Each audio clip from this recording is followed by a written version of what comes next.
So the big question a lot of people had would be, will Intimidate still be worth it in TU15 with Season 9 dropping? And I'm gonna tell you guys, Intimidate, it's still a beast to use.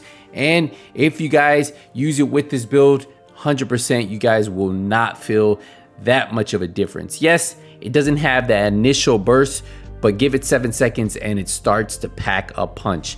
So what am I talking about? Well, let's get into it, and that way I can show you. So if we look at Intimidate now, right? Intimidate now is while you have bonus armor, you gain 1 stack each second up to max stack of 7.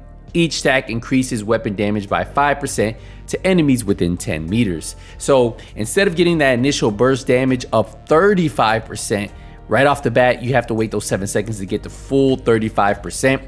But there are a couple backpack talents that help you do that, and that's what this build video is all about. So if you guys are ready for it, I'm sure you guys will appreciate it.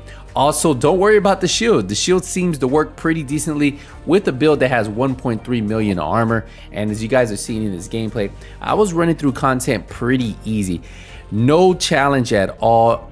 I felt that I did lose a little bit of DPS when I lost that stack, but the stack comes back pretty quick as soon as you pick up these trophies, because I was running the exotic backpack, and as you see, when I get kills, the exotic backpack drops the trophies, which gives me bonus armor. And the more enemies I kill, the more bonus armor I'm stacking, and it just works. Now you can even run this with 1.5 million armor and still see it. I feel like the extra 30% damage that you get from the exotic backpack plus whatever you get from picking up a trophy is definitely really good. And that's why I want to say, if you guys were a little bit worried about Intimidate being nerfed and having that delay in damage, the damage is there, especially on the PvE side at least. So if you guys plan on using a build at the moment, you don't have any of the new gear sets, hey, this build will still work for you. So how do I have the build set up? Well, let's talk about it. I am running a 4-piece Hunter's Fury, so I do get that 2-piece that gives me 15% SMG damage. I get the 20% armor on kill, 100% health on kill, and I have Apex Predator. So all that stacks up, and that's why I'm hitting pretty hard. We have armor on here, and then we have critical hit damage, and then a critical hit damage mod. Like I said, I'm running 1.3 million armor. For the chest, I'm running the Sokolov chest that you guys saw with 10% SMG damage, weapon damage, critical hit chance, and a critical hit damage mod. Plus we have Intimidate rolled on there. Then we have a Hunter's Fury holster with weapon damage and critical hit damage. We have Hunter's Fury knee pads with weapon damage, critical hit damage. We have Hunter's Fury gloves with armor, critical hit damage. And then like I said, I was running the Memento backpack, which gives me weapon damage, armor, skill tier, plus gives me critical hit damage, and then kill confirmed. Remember, I get 30% once I have a full stack. That's 30% weapon damage, 30% skill efficiency, and 3% armor regen. And then every time I pick up a trophy, I'm getting 20% extra weapon damage and 30% bonus armor. So if I can get a couple of those, that's 60% bonus armor.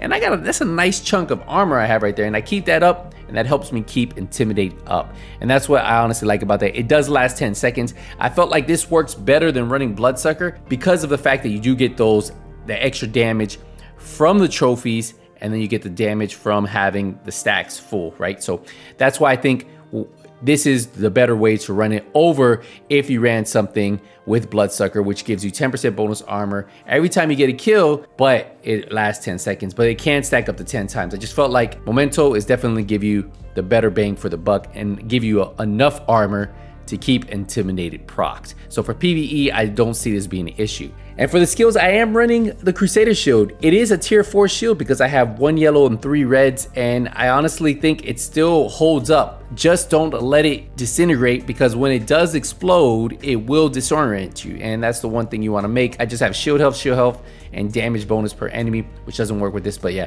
So that's what I have with this one. And then I'm pairing that up, since I am running the Gunner class, I am running the Banshee Pulse, which disorients the enemy that's in front of me, which helps me out too. So that with the shield, man, those are winners right there. For the weapon, I'm running the Dark Winter. You remember, this gives me SMG damage, crit chance. I have damages targets out of cover, and then it has Perfect Killer.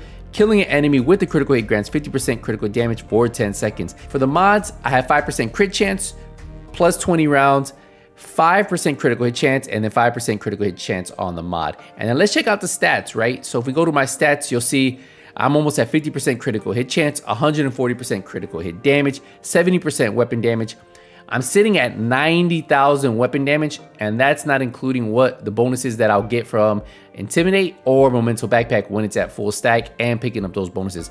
So a lot of really good benefits there. And obviously I'm running armor on kill, 386,000 armor on kill out of the 1.3 million armor that I have on this build. So a lot of really good benefits. As you guys saw, pretty easy build to run. I was actually having a lot of fun running this one. I think it's one of those builds that is going to be a legacy build, a build that we can use from seasons to seasons to seasons. And the fact is, Memento Hunter's Fury is very powerful, and it's still very powerful. So if you don't have any of the new gear sets and you're looking for builds right now at the moment to get you going, to get you on that heroic level, Hunter's Fury is still the way to go. So put those pieces together, and then you can farm for that new gear set, just like I am, right? Keep running through the season, keep unlocking those pieces, and before you know it, you're gonna have yourself some really, really good pieces, and hopefully you guys have yourself a good build. If you guys have any questions, let me know. Remember, don't forget to subscribe to this channel and the main channel, as both of those channels will be dropping daily Division 2 content since Season 9 has just launched. And hopefully you guys have been keeping up with everything I've been dropping. We should be going live. I just haven't decided when, either on the main channel or on Twitch. I just haven't figured out the time frame, but we will be going live hopefully today or tomorrow, most likely on the main YouTube channel. So make sure you guys go subscribe there. Hey, thanks again for all the support as always, man. You guys have been amazing. And thanks again for just sticking around and enjoying the content. I'll see you guys in the next one, but until then, hey, nothing but skills out. Take it easy, everybody.